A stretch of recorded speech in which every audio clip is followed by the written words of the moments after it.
All right, go ahead, Warren. Well, as this book, Flat Bait, was sent to me by my mother, who was living in Spokane, Washington.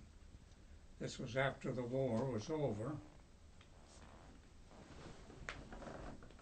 and in it, uh,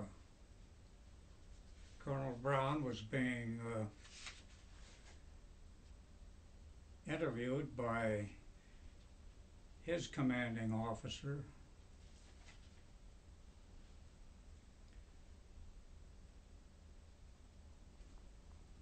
and some of the things that were mentioned was the ninth was good when the invasion of the continent was undertaken.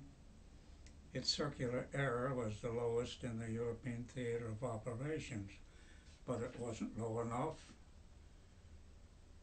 The work of Colonel Grover C. Brown, Group Commander, typified the effort that was made to make the ninth bombing as nearly perfect as the inequities of human judgment would allow. When Colonel Lewis got to Butterfield Field in July of '42, Brown was a technical inspector at the station. He went abroad at the time that Colonel Charles Phillips, then commanding officer at Barksdale, took the job as commander of the 3rd Wing. And to skip down here to Brown took his group, which is probably the most novel qualification ever possessed by an officer commanding a group of men engaged in air warfare. He was a psychologist. He was not a professional psychologist, but he had majored in the subject in college.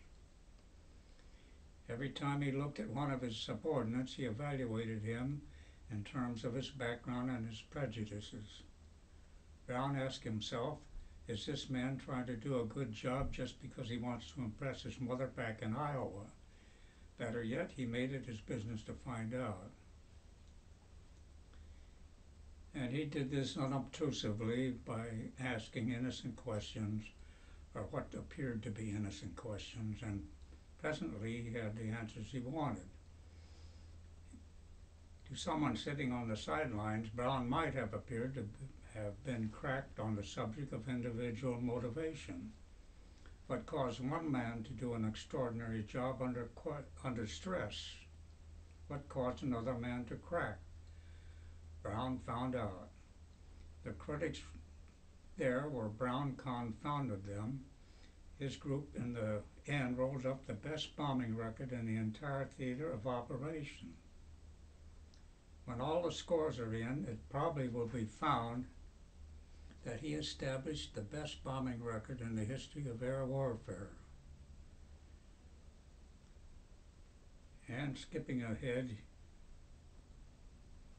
to what startled me when I read it, I had not previously known, he had two young fellows that he held up as precepts and examples. One was Captain Walter Harkins, a pilot, and First Lieutenant Butterfield, a bombardier. They bombed with an accuracy for 10 assessed missions with a circular error of only 300 feet. In 60 missions, leading flights and entire groups in and over targets, their record was considerably better than what had been required for graduation from bombing school, where each student knew the target as he knew the palm of his hand, and there was no flak to distract or frighten him.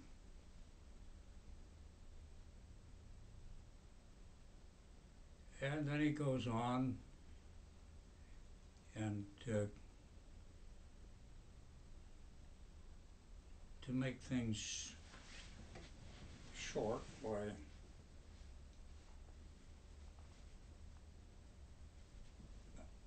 That's it. That's excellent story. You had that book since your mom sent that to you.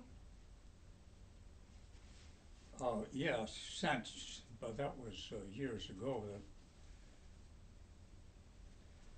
That was after I returned from overseas, and Do you think she read it? Did she know that you were in there? Uh, she came by it when I think it was Captain Morse, who was a former pilot in the 558th Bomb Group, Yeah, Bomb Squadron, right. I've heard of him. Yeah. uh, contacted her when he heard a radio report. He lived in Seattle, Washington. Is that the radio report that we have on the website? The little introduction about you coming back. No, well, it might have been.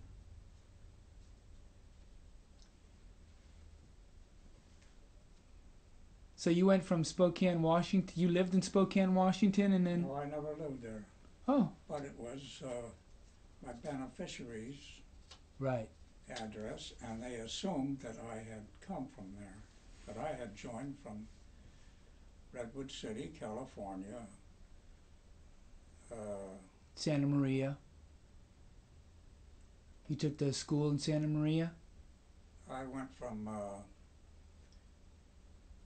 Redwood City to well, to back up a little bit. Go ahead. My mother and brothers were in Hickam Field when the Japs bombed Pearl Harbor and Hickam Field. Right. At the time, I was not 21, I was 20 years old.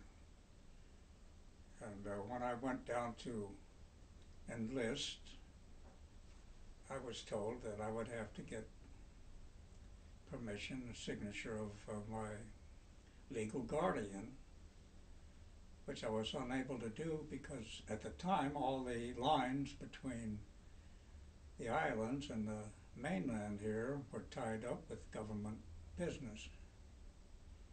Eventually I did get a telegram from my mother saying, notify all are well, and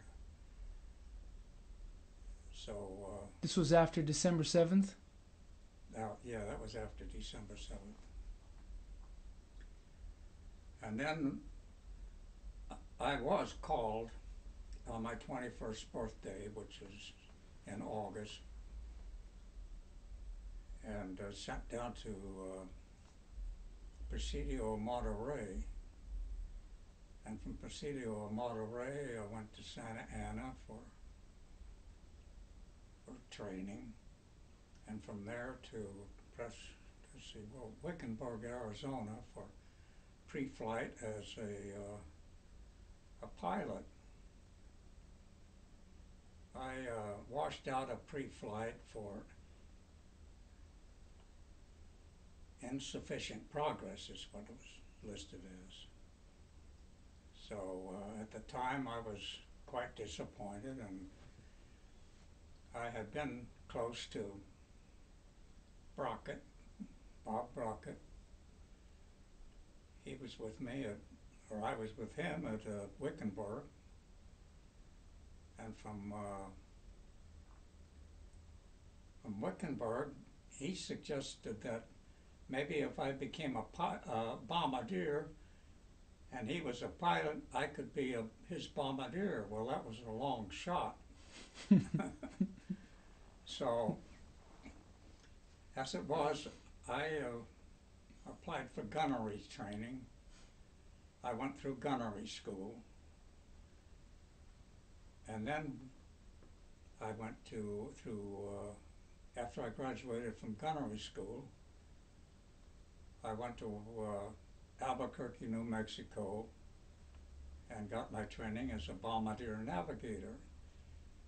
And at the time, they started to teach bombardiers to navigate dead reckoning as well as being bombardiers. Let's hold that thought